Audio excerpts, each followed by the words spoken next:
Donc, introduction au réseau conventionnel suite. C'est dur, parce que je trouve difficile de construire une histoire cohérente autour de l'apprentissage des réseaux à neurones, des réseaux à convolution. C'est facile de commencer avec les bases de l'ENET, si on part bien, mais après ça, c'est quoi et dans quel ordre qu'on devrait vous montrer de la matière au deuxième, troisième éditorial cours. C'est pas toujours évident. C'est pas une matière qui se prête tant facilement à une suite pédagogique. Donc, c'est possible qu'il y ait un peu d'overlap entre ce que vous voyez dans ce cours-ci et certaines des choses qui vont être abordées au premier cours cet après-midi. Au pire, voyez-le comme une chance de juste rafraîchir la matière dans votre tête. Donc, ce qu'on cherche à voir dans ce cours-ci, on va essentiellement voir des architectures.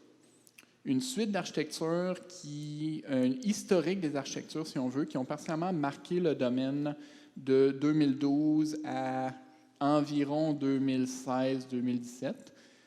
Pour chacun de ces architectures, j'ai essayé de faire mon possible pour pointer les avancées ou les intuitions qui ont permis à cette architecture-là d'avoir un gain sur la prochaine.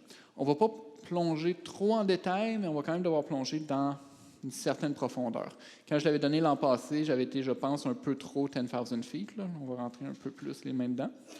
On va aussi toucher quelques architectures qui ne sont pas pour la classification, qui touchent à d'autres domaines. Très brièvement, vous allez en voir d'autres cet après-midi. Et finalement, à la fin de la présentation, je touche quelques sujets divers. On va juste nommer quelques applications de réseau à convolution, quelques indices, quelques intuitions.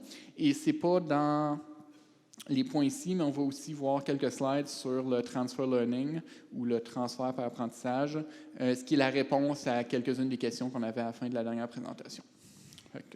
Grossièrement ça. À la fin de la présentation, suite à la période de questions, je vais être assis là-bas. Si vous avez d'autres questions, vous préférez me poser un à un. Pedro aussi devrait être là pendant quelques minutes.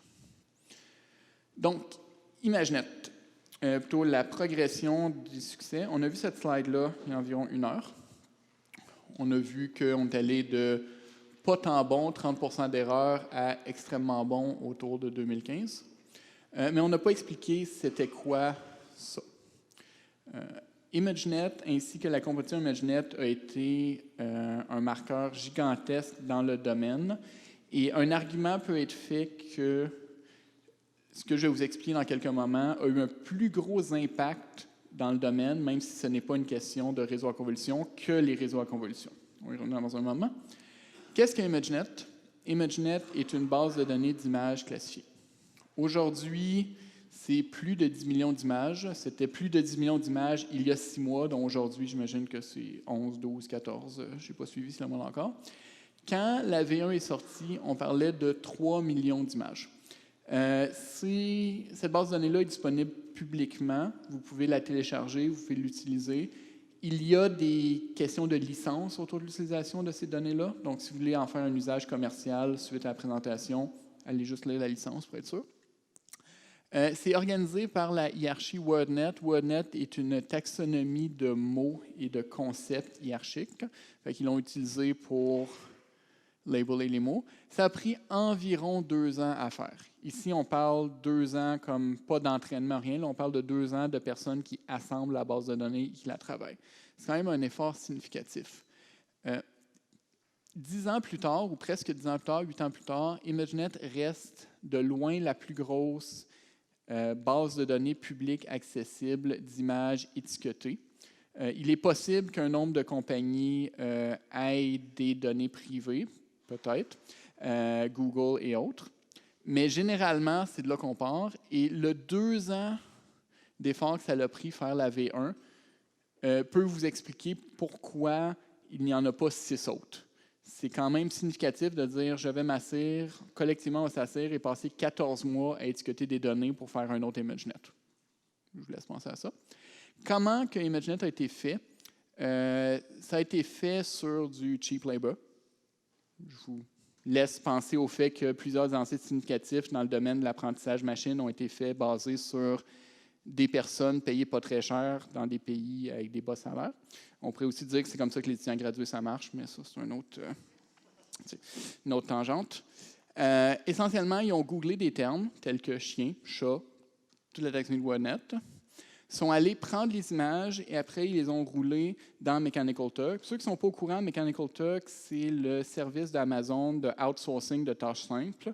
Donc, vous décrivez la tâche que vous voulez que quelqu'un fasse, vous associez un coût à cette tâche-là.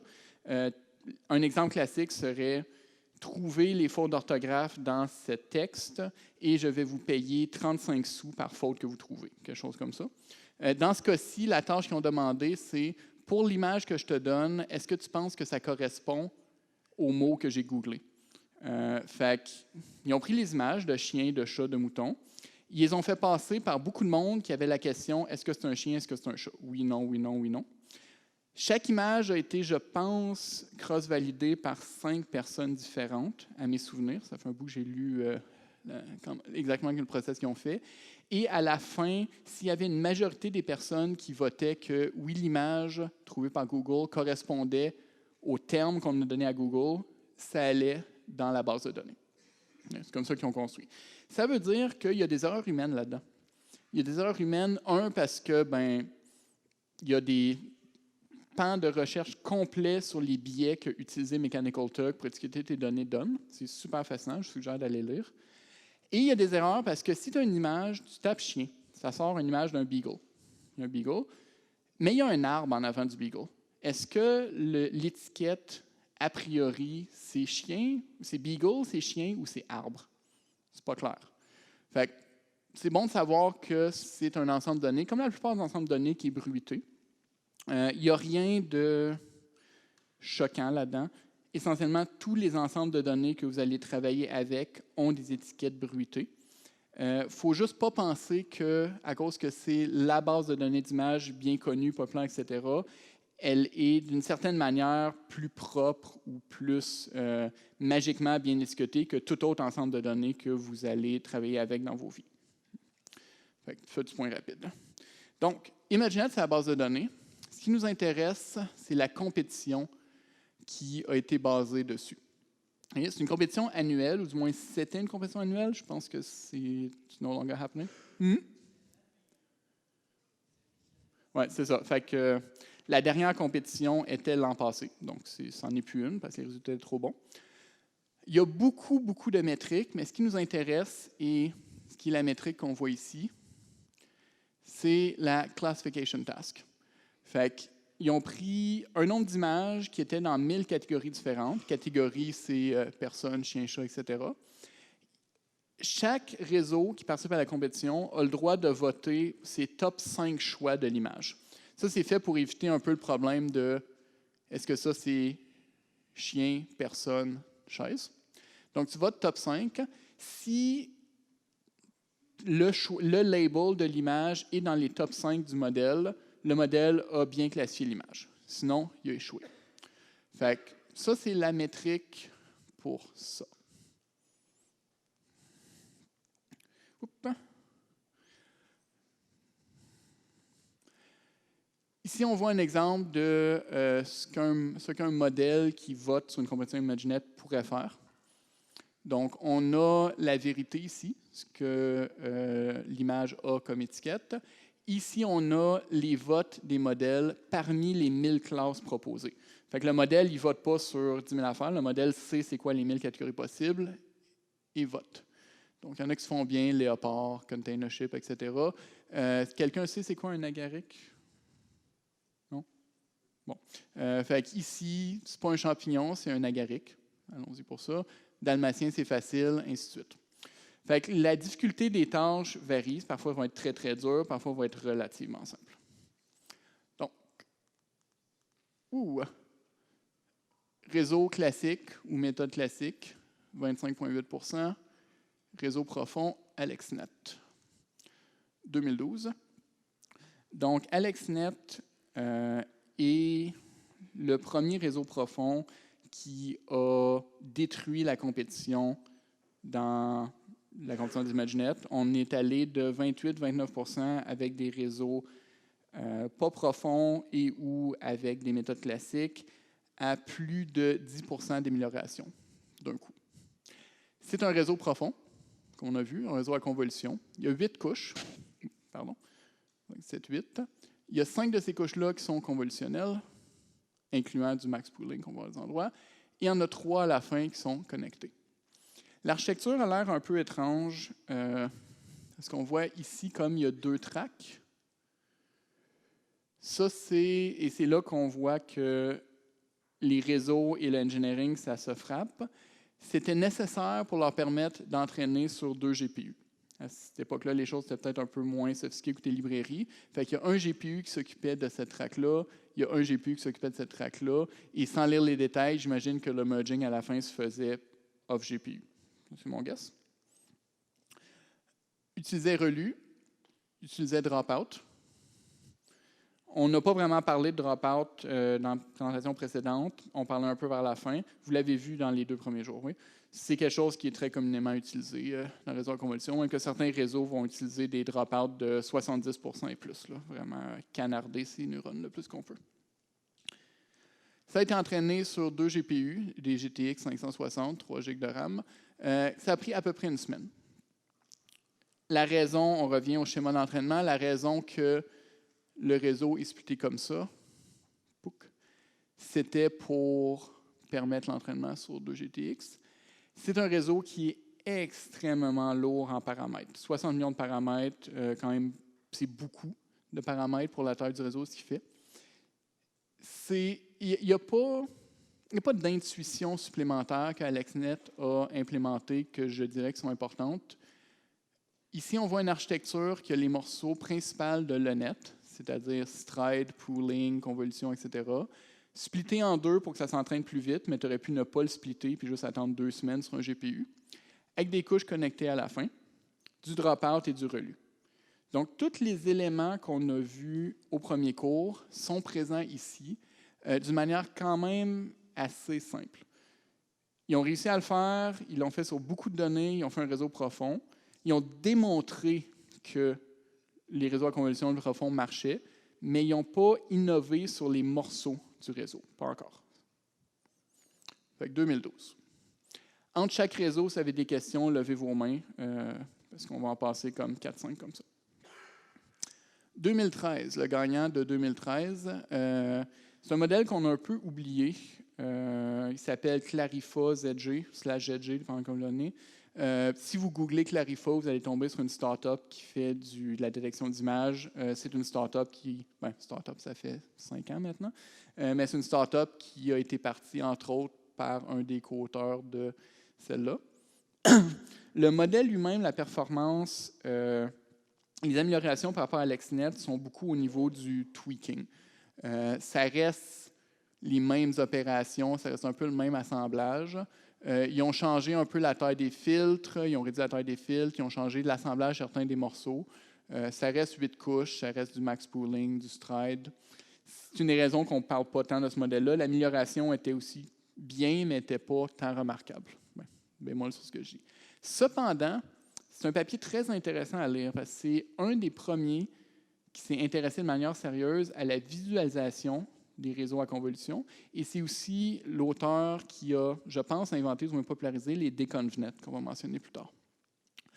C'était un des premiers qui avait des belles images comme ça, où on voyait, d'une certaine manière, ce que les couches apprenaient comme représentation. Le papier est aussi, je trouve, relativement accessible, avec des discussions intéressantes, des hypothèses de pourquoi à chaque couche, il y a à peu près tel type de représentation. D'un point de vue amélioration du modèle, pas tant de révolution, mais je vous encourage à lire le papier quand même pour les discussions et pour les observations sur la visualisation. Pardon. Autre point intéressant, c'est un des premiers, c'est où ils ont aussi fait une étude de comment le modèle généralisait. Ça a été entraîné sur ImageNet, ils ont sorti des résultats sur la conversion d'ImageNet, mais après, ils l'ont roulé sur d'autres modèles, d'autres datasets qui avaient d'autres problématiques. Et ils sont arrivés à la conclusion qu'un modèle profond entraîné avec ce données généralisait bien. Ici, on tombe les premières intuitions que les features qu'on apprend à bon niveau sont utiles dans beaucoup, beaucoup de tâches. Vous pouvez aller lire juste pour la discussion, c'est quand même intéressant. 2014, on commence par la deuxième place. VGG, qui a eu, j'oublie le pourcentage, mais quand même une amélioration substantielle.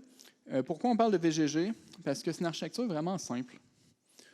Tout ce qu'ils ont fait, c'est qu'ils ont réduit. Ils ont pris des convolutions 3 par 3, c'est-à-dire des fils 3 par 3 exclusivement pour certaines versions de VGG. Donc, les modèles précédents, c'était des filtres quand même plus gros, filter size 7. Ils ont connecté des couches de max pooling, ils ont connecté des convolutions 1x1 qu'on va expliquer un peu plus tard pour réduire la dimensionnalité. Et, dépendamment du modèle qu'ils utilisaient, ils ont mis 16 ou 19 couches. C'est un modèle très, je veux dire, qui a eu un gros impact de par sa simplicité. La démonstration que tu peux simplement prendre des couches identiques, répéter, les mettre end-to-end, sans trop de jeu, sans trop de jouage le modèle, et tu aurais des très bons résultats. Et encore aujourd'hui, c'est une prochaine slide, ça? Non, c'est ça. Fait que, voilà, ça ressemble à ça. J'aurais peut-être dû la mettre de côté, là, mais c'est convolution 3x, 3x, pool, 3x, 3x, pool. On commence tout le long. Conceptuellement, c'est un réseau très simple. Et encore aujourd'hui, on l'utilise. Je ne l'ai pas mis sur la slide, désolé. Ouais. Je reprends ce que j'ai dit. Ils ont démontré que la profondeur était vraiment importante et que tu vas avoir des résultats excellents sans trop rendre la tâche complexe. Il y a une implémentation disponible. En fait, l'implémentation qu'ils ont publiée est disponible dans CaféZoo. Fait que si vous êtes quelqu'un qui utilise Café, vous pouvez y aller. Et peut-être que la grosse découverte qu'ils ont fait, c'est que la taille du receptive field, la taille des fils, pouvait vraiment être rapetissée. On pouvait rendre le réseau plus profond, puis ça donnerait des bons résultats. De par sa simplicité, il a été très influent. Encore aujourd'hui, on retrouve VGG comme une couche initiale de plusieurs modèles plus complexes ou utilisée comme une couche de préapprentissage pour sortir des features. Pas dans tant de papier, là, mais c'est encore là.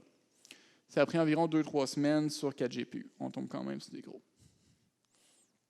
Ouais.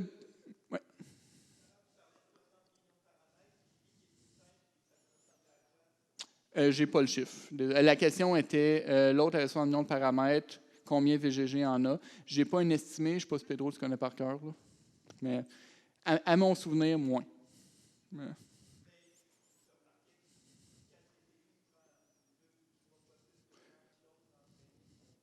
Donc, la question est, sur plus de GPU, il prend plus de temps. Ici, il y a comme 8 facteurs qui jouent, tels que, on était rendu à quelle génération de GPU, est-ce qu'il y avait plus de données? Je veux dire, le temps d'entraînement des GPU, c'est intéressant comme données pour le fun, mais puisqu'on traverse le temps puis la taille de données qui change, c'est très limitant comme information. Je dirais.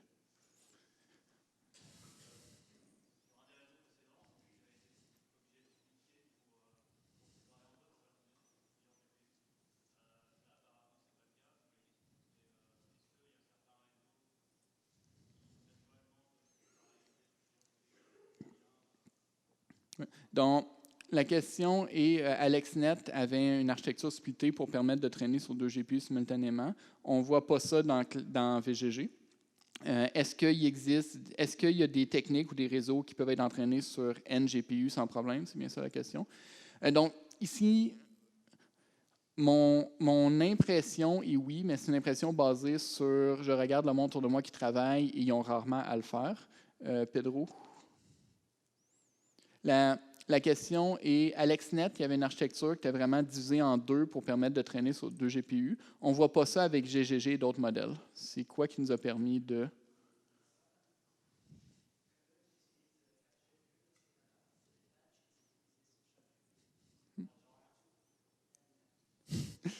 Donc, ce que Pedro a dit, c'est que maintenant, ce qu'on fait, c'est qu'on split les batchs par GPU plutôt qu'essayer de entraîner la même batch sur deux modèles comme ça. Et puis, c'est le même modèle sur chaque GPU. C'est juste les inputs qui changent.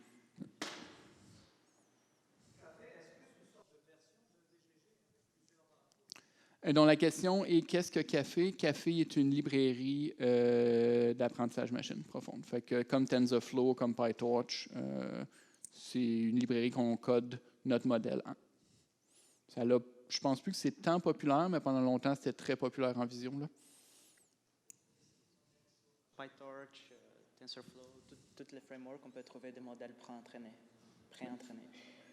Donc, vous pouvez trouver la plupart de ces modèles-là dans la plupart des librairies.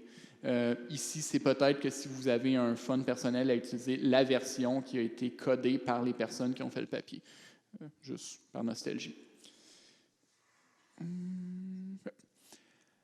Bon, on parle ici le gagnant de 2014, fait que deuxième place, gagnant de 2014, Inception, aussi appelé Google.net.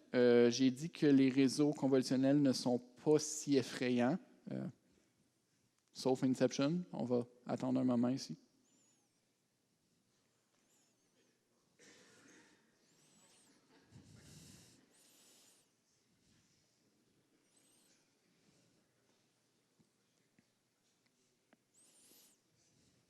On s'y rend.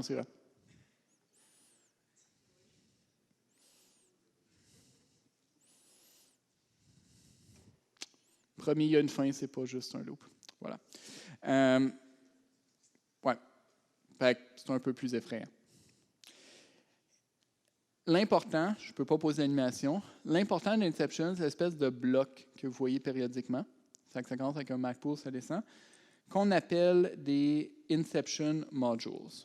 Donc, le réseau en soi, c'est en bonne partie, pas exclusivement, mais c'est en bonne partie ce bloc d'architecture mis bout à bout beaucoup de fois.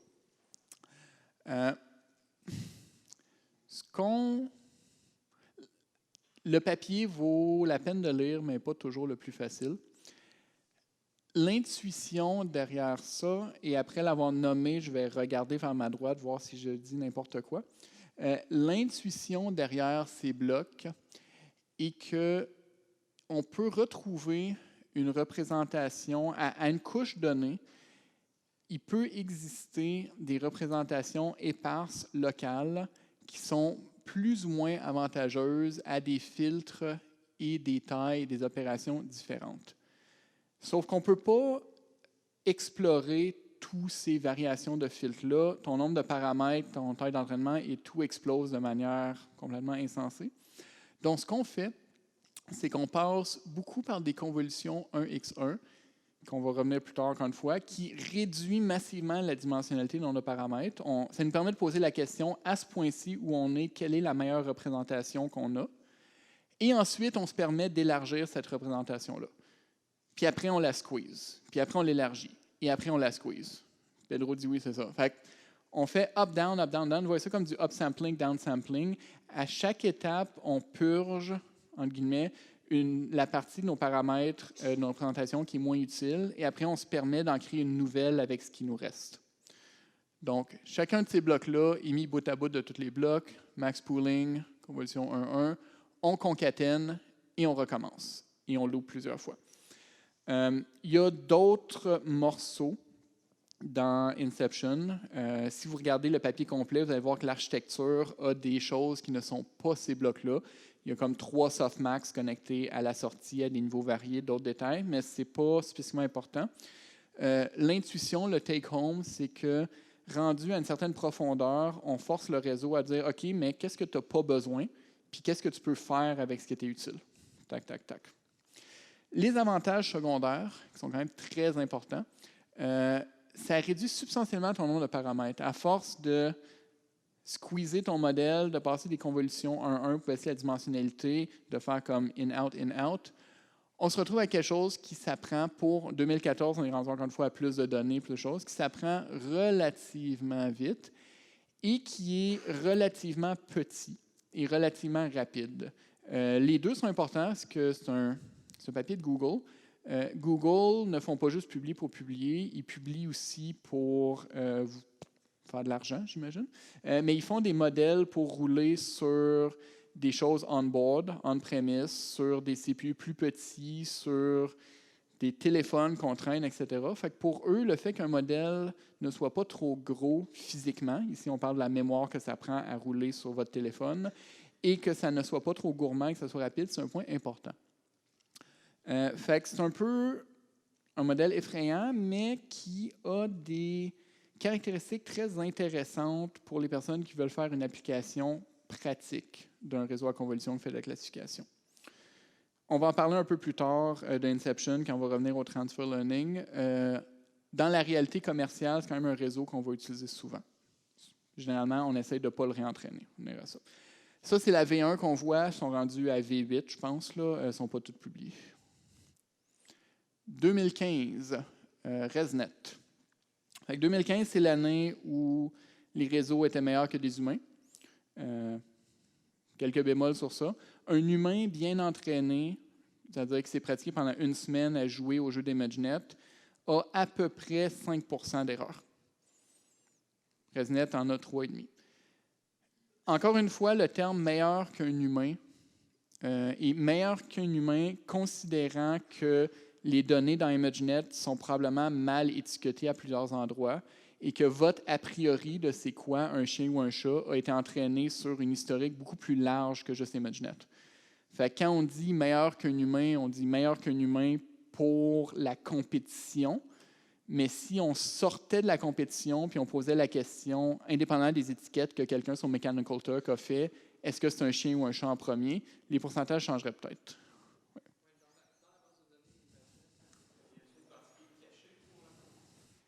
Donc, la question est, dans la base de données ImageNet, y a-t-il une partie qui est cachée dans la compétition?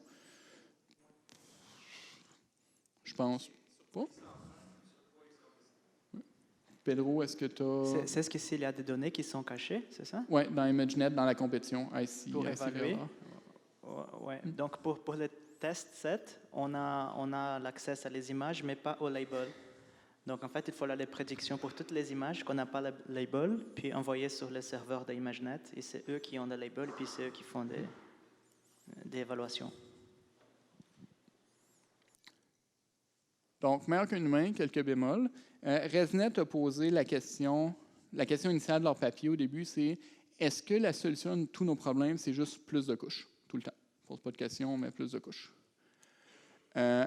Et leur conclusion était que si on fait juste prendre une architecture telle qu'elle et on fait juste l'étendre très, très longtemps, si on prend VGG ou autre, on fait juste rajouter plus de couches, la performance se met à dégrader. Et elle se dégrade pour des raisons qui, à l'époque, n'étaient pas 100% claires. Est-ce que vous avez vu je ne connais pas la version française du terme, le vanishing gradient problem dans les 2 premiers jours? Gradient qui disparaît, non. Bon, c'est un problème qu'on voit parfois quand on entraîne des modèles.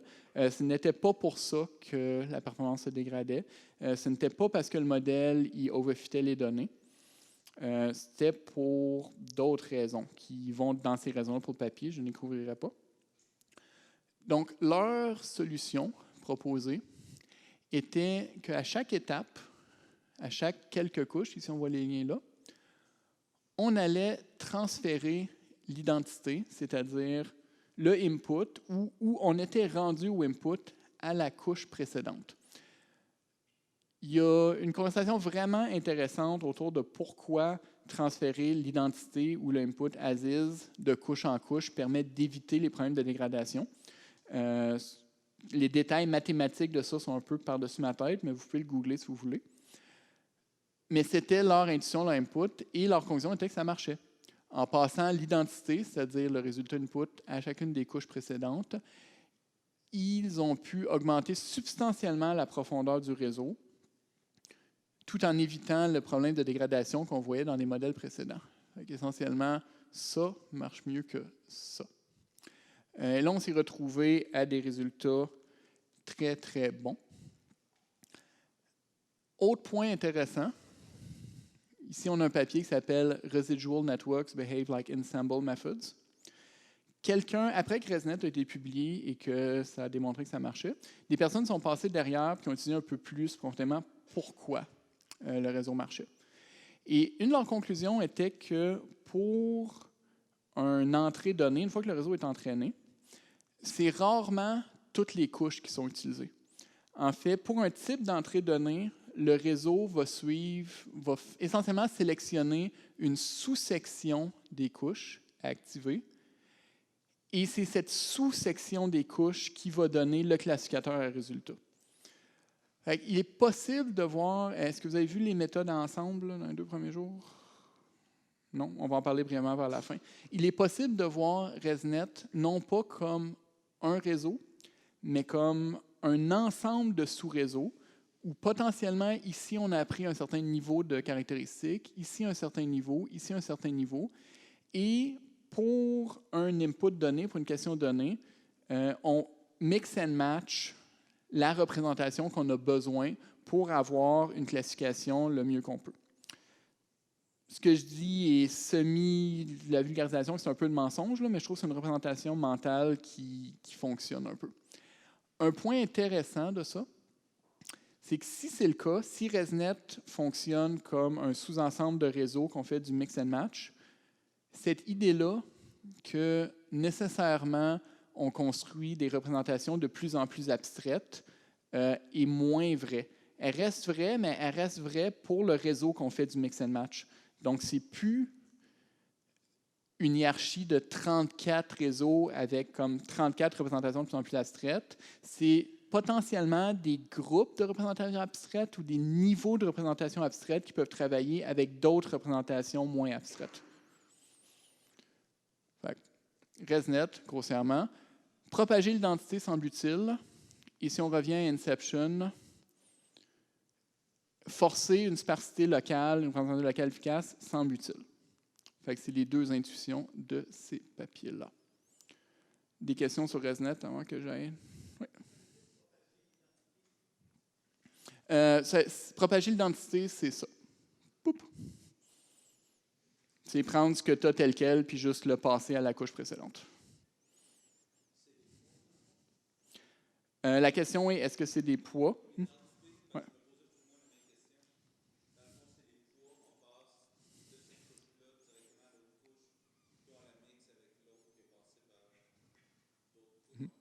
Donc, la question est, c'est si on passe les poids. La réponse, je vais juste vérifier vers Pedro qui dit pas ça, la réponse est non, c'est le résultat qu'on passe forward. Ouais. Okay. Fait que, je reviens aux deux intuitions. Passer où on est rendu, permettre à un réseau de sauter une couche sans avoir de la valeur et forcer une représentation locale sans avoir de la valeur. 2016, CU Image, j'ai lu le papier, j'ai rien trouvé de très intéressant à dire. Ici, on tombait très proche de le diminishing return. On était déjà à 3,57% d'erreur, qui est très, très bas. Ça, c'est sur les données brutées. Ça a légèrement amélioré les choses, mais on était rendu vraiment dans le domaine de jouer avec les paramètres, jouer avec les morceaux d'architecture. Je n'ai pas sorti une intuition de ce papier-là que je trouvais intéressant à vous partager. Vous pouvez aller lire le papier et me dire si j'ai tort. Et en 2017, ils ont arrêté la compétition parce qu'on était rendu à 3%. C'était plus intéressant. C'est un bon choix de leur part, je pense, parce qu'en est, tu veux que tes chercheurs se concentrent sur des problèmes qui sont un peu moins résolus.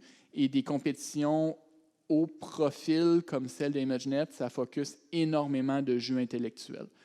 Ceux qui sont dans le domaine académique vont savoir que c'est un mix de comme concours de popularité, de bourse, puis de prestige, parfois, la décision sur quoi on travaille. Là. Fait que ça, c'était un fort pôle magnétique. Ils l'ont arrêté, ils vont en partir d'autres. On va voir quelques autres réseaux qui ne sont pas connus à cause de ImageNet, mais qui sont intéressants. DenseNet. Donc, DenseNet, je le vois comme le successeur des intuitions de ResNet et de Inception, essentiellement. C'est quoi? C'est un réseau que, de l'extérieur, relativement simple, c'est-à-dire qu'il y a des couches de convolution classiques, de pooling classique. À la fin, il y a un output normal. Et périodiquement, il y a des dense blocks, qu'on peut voir un peu comme un amalgame des modules Inception et des blocs modules résiduels. C'est quoi un DenseNet? C'est essentiellement, voyez ça un peu comme un module résiduel, mais plutôt que juste passer l'identité à la prochaine couche, tous les blocs passent l'info à toutes les couches subséquentes. Donc, le input est passé à toutes les sous-sections. Le résultat de ce fil-ci est passé à toutes les sous-sections, etc., etc. Donc, le réseau n'a pas juste le choix entre je skip mon module précédent ou je l'utilise. Il y a toujours la possibilité, j'abuse un peu de terme ici, de prendre l'information de la couche 2 avant ou 4 avant si ça donne des meilleurs résultats locaux. Ça fait à peu près du sens ce que je dis? Oui.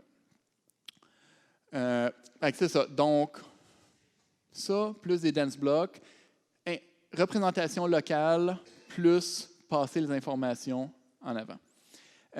DenseNet est un peu difficile à entraîner. À cause de tout ce fast-forward-là, il peut y avoir beaucoup de paramètres. C'est facile d'exploser son GPU, c'est facile d'exploser sa RAM. Cependant, il y a plusieurs papiers vraiment intéressants qui ont été faits sur cette architecture-là. Si vous vous intéressez à la segmentation sémantique, il y a des beaux papiers dans ce coin-là. Il y a d'autres utilisations.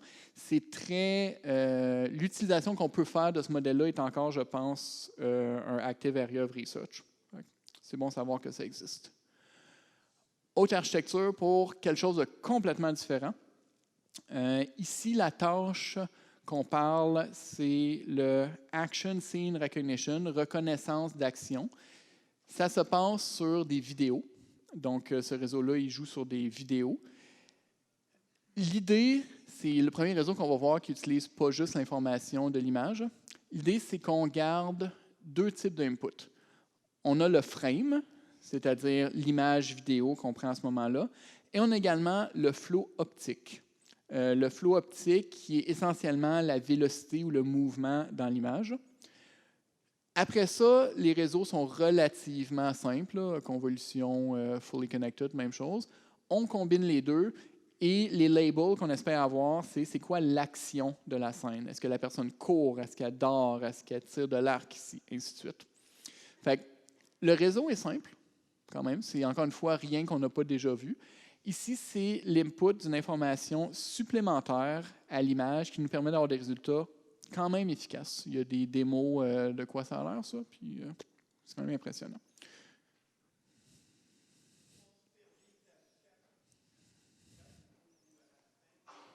Donc, la question est si on fait la classification à chaque frame ou à la fin. La classification est faite frame par frame.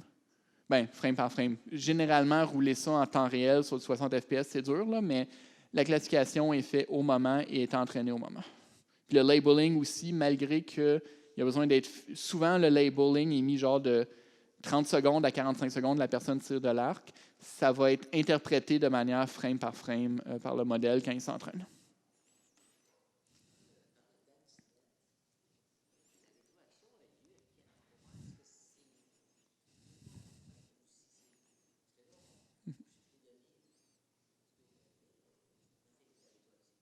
La question est où que la rétroaction a lieu? Par ça, vous voulez dire la rétropropagation? Ou?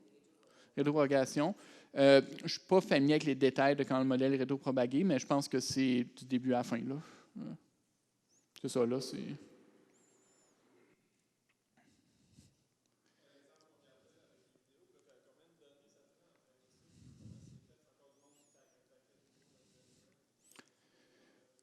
Donc, la question est, ça prend combien de vidéos et comment c'est fait? Bon, comme tout, oui, quelqu'un doit taguer ça. Fait qu'il y a quelqu'un qui doit s'asseoir sur les vidéos puis faire comme da, si on ne passe pas à côté. Combien, sans parler de clients spécifiques, je peux dire que moi, personnellement, j'ai vu des choses pas pires sur comme une centaine de vidéos, à peu près. Pas un domaine, j'ai tant d'expérience, fait que peut-être qu'un peu moins, peut-être qu'un peu plus. La question est combien d'actions différentes? La centaine de vidéos, une douzaine, je pense. La question intéressante pour ce type d'utilisation-là est je trouve beaucoup plus au niveau de qu'est-ce que vous voulez faire avec, que c'est quoi la difficulté technique de le faire. Ça devient une question de discuter avec le client potentiel. Là. Souvent, tu peux avoir une classification telle que est en train de voler un char, n'importe quoi d'autre, fait que tu as juste besoin de deux classes, là, dépendant de ce que vous faites avec. D'utilisation potentielle. Bon, si on a prendre une petite pause, on va aller jouer un autre applet.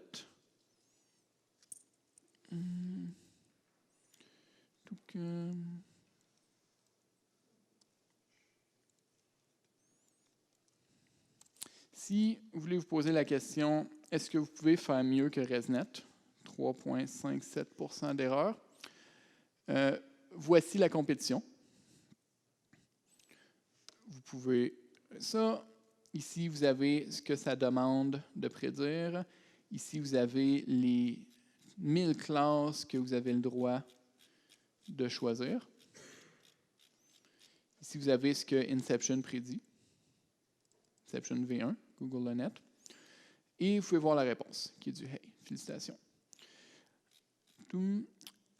André Carpati, que j'ai mentionné, a fait certains matériels pédagogiques précédents, a passé plusieurs jours à jouer à ça 6 heures par jour. C'est impressionnant.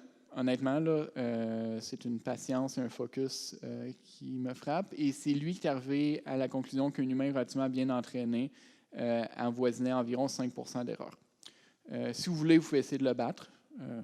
C'est votre utilisation de votre temps. Mais quand même, comme toutes les applets que je vous montrais précédemment, passer un 15 minutes dessus et essayer de le faire un peu, ça aide à comprendre c'est quoi que le modèle réussit et c'est quand il fait des erreurs. Vous pouvez juste faire parfois du show prediction next pour trouver les images que le réseau se trompe dessus. Une fois, ça revient à, si on a du monde qui font du knowledge discovery, des statistiques ici, là, ça revient à mettre vos mains dans les données au moins un peu. Il y a beaucoup de valeur à faire ça. On retourne ici.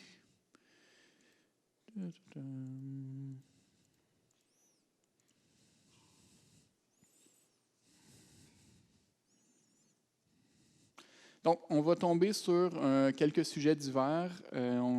On couvrait une autre architecture un peu plus tard, là, mais c'est un moment pour prendre des questions sur ce qu'on a vu.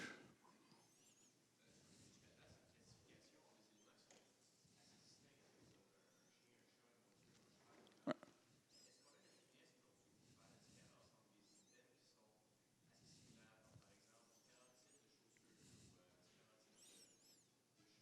Mm-hmm. Donc, la question est, ici, on a vu des classes quand même distinctes, chien, chat, bateau. Est-ce qu'on est rendu avec des modèles assez puissants pour faire la distinction des choses quand même très ressemblantes? Entre des types de pains différents, peut-être pas. Là. J'admets que moi aussi, j'aurais du mal à le faire si on sortait les pains des boîtes. Mais sur, par exemple, des types de souliers ou des types de chiens ou des types de chats, oui, on a des réseaux qui fonctionnent très bien à faire cette distinction-là.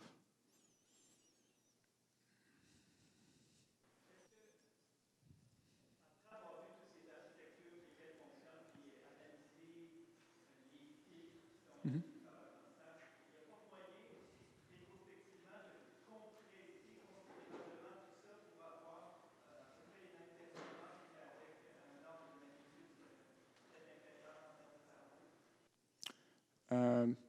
Donc, la question est si on peut prendre toutes ces connaissances rétrospectives et sortir quelque chose qui marche très bien avec beaucoup moins de paramètres.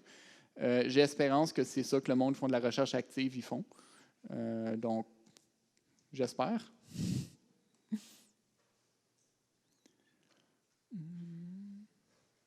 Parfait. D'autres sujets. Apprentissage par transfert, aussi appelé le transfer learning. Souvent, quand on va utiliser des réseaux à convolution, on ne va pas vouloir les entraîner nous autres mêmes. C'est long, c'est difficile, ça prend beaucoup d'erreurs. Autant que possible, si on a des besoins, surtout dans la classification, des besoins qui sont relativement proches de ce qui se fait déjà, ce qu'on va utiliser, c'est de l'apprentissage par transfert ou du transfer learning. L'idée derrière l'apprentissage par transfert, c'est qu'un chat est un chat. Si vous avez besoin de faire de la classification d'auto dans un stationnement ou si vous avez besoin de faire la classification de chats dans un parc, les réalités fondamentales, les caractéristiques qui permettent d'identifier un chat ou un arbre ou une auto restent les mêmes. Donc, vous devriez pouvoir prendre un modèle qui a été entraîné sur des larges quantités de données, on parle souvent des imaginettes ici, et faire un bond latéral vers la droite et l'utiliser d'une certaine manière pour que vous n'ayez pas à faire tout le réentraînement. C'est ça qu'on veut faire par l'apprentissage par transfert. On voit deux scénarios classiques qu'on va voir quand on fait du transfer learning. On va utiliser un réseau convolutionnel comme outil de transformation, on a ça dans un moment, où on va fine-tuner, réentraîner le réseau de convolution à partir des poids déjà entraînés. Un exemple, pour faire ça, j'ai souvent utilisé Inception V3, qui est disponible publiquement. On l'a utilisé dans quelques projets à l'interne pour faire exactement ce que je vous dis. Ce qu'on faisait avec, c'est qu'on prend Inception V3. On coupe la couche à la fin, complètement. Donc, la couche de décision, la couche d'output, on l'élimine de notre réseau et on la remplace par un peu n'importe quel autre classificateur qui va donner les réponses à la question précise qu'on demande. Donc, ici, on met souvent des classificateurs qui prennent moins d'entraînement. On parle de SVM, on parle d'arbre de décision, etc. Et ce que le réseau à neurones fait, ce que son but là-dedans, c'est de vous sortir des dimensions qui sont relativement orthogonales une à l'autre et qui permettent à un classificateur linéaire de prendre des bonnes décisions. Fait que l'intuition derrière ça, c'est qu'à la fin de la X couche du réseau, puis où couper le réseau est toujours une question intéressante, mais à la fin de X couche, le réseau, il sort des caractéristiques qui sont semi-abstraites, disons, et qui vont permettre à un classificateur plus comme classique de faire une meilleure décision que si vous aviez donné le input raw. C'est une manière très facile d'utiliser des réseaux pré-entraînés à convolution dans un contexte de transfer learning. Alternativement, vous pouvez prendre le réseau qui a été entraîné pour identifier ImageNet, vous coupez la dernière couche, vous collez une nouvelle couche qui pose les questions que vous cherchez la réponse, vous avez des nouvelles données, et vous fine-tunez ou vous entraînez le modèle. Vous partez des poids où il était rendu initialement, puis lui dites « Apprends à identifier ces nouvelles données que je te donne ». L'espérance, c'est que ça ne va pas trop modifier les couches bas niveau qui sont abstraites, et à mesure que vous approchez du output voulu, ça va entraîner les poids que vous avez besoin pour la nouvelle tâche. Fait que quelques blogs sur le sujet. Je n'irai pas trop en détail, mais sachez que ça se fait. Et que du moins pour les images et les réseaux de convolution, ça marche quand même assez bien. C'est une manière de sauver de l'argent, sauver des GPU. Donc, la question, est-ce qu'il y a un exemple concret? Je veux dire, le plus simple que je pourrais donner, disons que vous voulez identifier des races de chiens. Fait que ImageNet n'a pas tant été entraîné sur un ensemble de chiens, mais vous avez des données parce que vous travaillez dans une clinique vétérinaire. Vous avez pris plein de photos de races de chiens.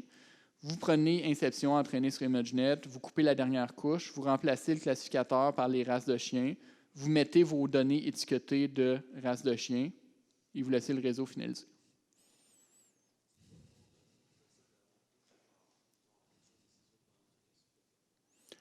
La question est, c'est quoi l'avantage de remplacer la dernière couche par un autre classificateur plutôt qu'entraîner? Généralement, si vous n'avez pas assez de données pour bien faire un entraînement de votre nouveau classificateur, c'est une bonne manière. Là. Les Random Forest ou autres, ça va souvent, potentiellement mieux fonctionner sur un ensemble de données maigres. Beaucoup de moi ce que je dis. Je n'ai pas d'avantage formel. C'est rapide, ça se fait bien, souvent ça marche. Là. Quand on se lance dans l'apprentissage profond, dans un contexte plus industriel, c'est important de casser le réflexe de tout de suite aller vers les choses comme compliquées et state-of-the-art. Parfois, vous pouvez faire beaucoup avec des modèles un peu plus vieux, souvent combinés avec des classificateurs, des méthodes plus classiques. Tout dépend de vos besoins et des besoins de votre client. D'autres sujets quelconques. On avait parlé qu'il y avait des convolutions 1 à 1 dans 1x1 dans plusieurs réseaux, Inception entre autres. Une convolution 1x1, c'est ce qu'on voit ici, c'est que chaque carré map directement à un carré. L'intuition est un peu difficile. Pourquoi que ça fait quelque chose? Il y a deux aspects à ça. La première, c'est que quand on fait des convolutions 1 à 1, on va souvent jouer avec le nombre de filtres. Fait qu'on va dire une couche qui a 8 filtres. On fait une convolution 1x1 vers une couche qui a, disons, 4 filtres. Et on va forcer la sélection des morceaux des filtres les plus performants, bémol de performant. Ça va réduire la dimensionnalité massivement. Fait que quand on parlait des modules Inception qui faisaient gros, petit, gros, petit, gros, petit, le petit se faisait, entre autres, par des convolutions 1x1. De plus, généralement, la transformation linéaire, mais on va rajouter un relu, ce qui va permettre de rajouter une couche de non-linéarité dans le modèle à la hauteur de la couche de convolution 1x1, ce qui est souvent avantageux. Citation de Yann Lequin sur le sujet. De Facebook, je pense. Si vous cliquez dessus, vous allez tomber sur son profil Facebook. Augmentation de données, vous allez toucher ça cet après-midi. Peut-être que vous en avez parlé au début de la semaine aussi. Ça touche, il y avait la question de comment on gère les rotations, quand on gère les tailles, souvent, c'est par donner plus de données. Donc, plutôt que prendre beaucoup de photos étranges, on va juste prendre des photos et on va faire un nombre de modifications. On va les flipper, on va couper, on va faire des rotations, on va faire des translations, on va rajouter du bruit gaussien, uniforme, un peu ce que vous voulez. Il y a du essai-erreur là-dedans. L'applet qu'on a joué, qu'on a fait du code dessus un peu plus tôt, fait de l'augmentation de données implicitement, c'est ce qu'on utilise. C'est très, très commun dans les images, c'est encouragé, ça va améliorer la performance de vos réseaux. À faire. On avait mentionné Dropout, je ne vais pas dire grand-chose dessus. Ça marche pour les réseaux à convolution, c'est très commun. Vous pouvez retourner voir la présentation ici pour que je vous en parle un peu plus. Je ramène que Inception, certaines des architectures, utilisent un dropout de plus de 70 %. C'est quand même significatif. Méthode ensemble. L'idée d'une méthode ensemble, c'est simplement de faire voter plusieurs modèles ou faire voter plusieurs méthodes différentes. Ça peut être le même modèle entraîné différemment, ça peut être plusieurs types de classificateurs différents. Ça marche bien pour les réseaux à convolution aussi parfois. Et puis quand on parlait que ResNet pouvait être vu comme une méthode ensemble implicite, c'est un peu cette même idée-là. Fait que si vous butez contre un problème de classification, que vous n'avez pas les bons résultats, vous pouvez toujours essayer quelque chose comme ça. Si on retourne plusieurs années dans le passé, la compétition de Netflix d'1 million de dollars de suggérer le film, à mes souvenirs, a été gagnée par une équipe qui a essentiellement codé toutes les méthodes qui existaient sur la Terre, les avait lancées sur le dataset, puis avait pris le vote majoritaire. Fait que, à ne pas sous-estimer. Des ConvNet, on retourne au papier de Clarifa. C'est un type de réseau qui peut être utilisé pour faire la visualisation de vos couches, de voir ce qui se passe. L'architecture est littéralement l'inverse du input, mais dans la partie déconvolution, il va avoir, en fait, dans la partie convolution, ils vont rajouter je pense qu'ils appellent ça des encres dans le papier, là, des points qui leur permettent de réverser les opérations qui ne sont pas réversibles. Ça va permettre de faire la déconvolution du réseau, puis à des couches données, dire voici ce que les filtres ressemblent. Très bonne présentation par l'auteur du papier de Clarifa sur le sujet. Segmentation, ça va être discuté cet après-midi dans la présentation, je pense bien. Je veux vous dire que la segmentation et segmentation sémantique, c'est quelque chose qu'on peut faire avec les réseaux de neurones. Ce qui revient à dire associer les pixels d'une image à une classe. On voit cow, grass, tree, sky, etc. Avec des classes qu'on a données qui sont étiquetées. 2 blogs qui touchent le sujet. Le deuxième est particulièrement bon. Architecture bonus, que vous allez également voir un peu cet après-midi. UNet, qui est très populaire en segmentation biomédicale, qui implémente un des 2 paradigmes qu'on voit pour la segmentation, c'est-à-dire downsample, upsample. Contrairement. Puisque vous voyez cet après-midi, je ne vais pas rentrer plus en détail, mais ça existe. Voici le lien vers le papier. On utilise également les réseaux à convolution pour faire du OCR, Optical Character Recognition, qui est quand vous scannez une image, n'importe quoi d'autre, et qui est capable d'extraire les caractères. Fait que, si votre scanner vous permet de justement scanner et avoir une version éditable, c'est un peu comme ça que ça marche. Pardon. Les réseaux à convolution servent dans un pipeline typique de OCR. Ça utilise également des LSTM que vous allez voir demain, je pense. C'est quand même un problème beaucoup plus complexe qu'on le penserait, cette tâche-là. Mais souvent, les réseaux à convolution sont utilisés comme une couche d'extraction de caractéristiques. Et quand on parlait de faire du transfert par apprentissage, de couper la dernière couche et de mettre autre chose dessus, c'est un peu ça qu'on fait ici.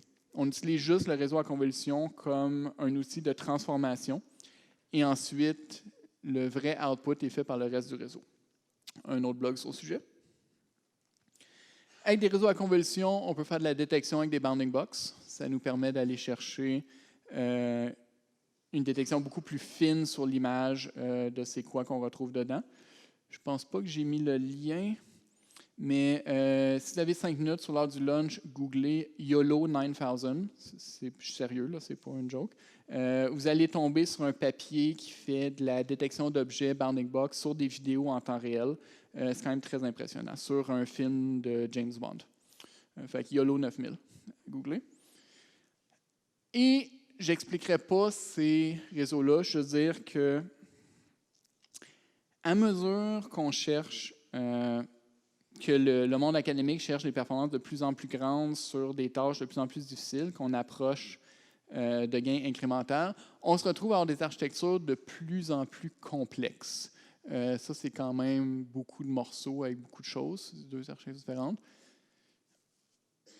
Ce ne sont pas des bons points de départ. Si vous prenez les premiers pas dans le domaine d'utiliser un réseau à convolution pour vos besoins, les besoins de vos clients, commencez par un VGG, commencez par un Inception préentraîné, ce que vous voulez, et quand vous frapperez le mur, vous pouvez aller jouer dans des papiers publiés dans les derniers 12 à 18 mois, mais il y a vraiment peu de raisons de prendre quelque chose qui vient de sortir et qui est particulièrement complexe à entraîner. À moins que vous êtes confiant en partant que rien qui existe avant il y a 6 mois peut régler votre problème, mais si c'est le cas, vous n'êtes probablement pas assis en ce moment en train de m'écouter.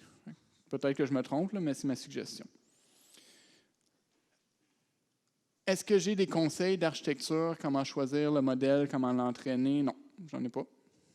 Allez suivre le cours de Carpati. Il parle de beaucoup de détails pratico-pratiques de comment entraîner des modèles.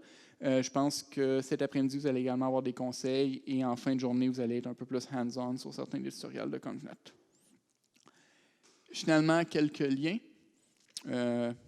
Des liens le fun, là, des réseaux à convolution sur des tâches qui ne sont pas des images. Vous allez en voir un peu cet après-midi également. Un moment, je prends les questions. J'arrive à un slide de questions. Faire de la traduction. Ça, c'est quand même beau parce que non seulement ça détecte plein de morceaux dans une image chargée, mais la description est générée par le modèle. Ce ne sont pas des étiquettes préassignées. C'est un mix ici de NLP, de détection d'images, qui permet de dire banana and slices. C'est quand même cool. Le dernier papier ici, je l'ai beaucoup aimé. Ça parle c'est un papier de revue de plusieurs architectures récentes. Si vous vous retrouvez dans la situation où un VGG ou Inception ne marche pas, vous pouvez partir d'ici. Merci beaucoup. Je vais prendre des questions.